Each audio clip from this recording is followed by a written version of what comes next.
రకమైన ఎమ్మెల్యే అయితే ఇప్పుడు మంత్రి కూర్చున్నా కానీ ఏం చేస్తాను? మాకు ఉపాధి లేదు, మాకు తిన్నమాట తిండి లేదు, ఏది లేదు. ఎందుకు సార్ అది వేస్ట్గా గవర్నమెంట్?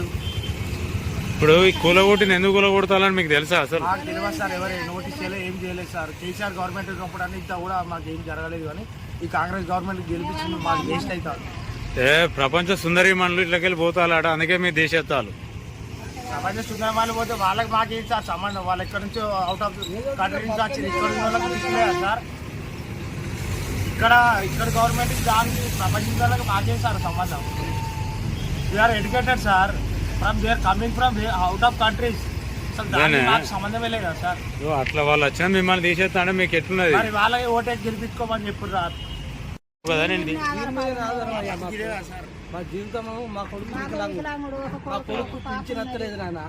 మాకు ఒక పాప, మాకు తినరిక తిండికి చాలా ఇబ్బంది ఉంది.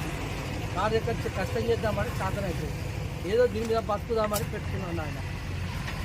ఈ 10 రోజులు మా వాళ్ళు బాగలేక ఎంజేవులు ఉన్నాం సార్.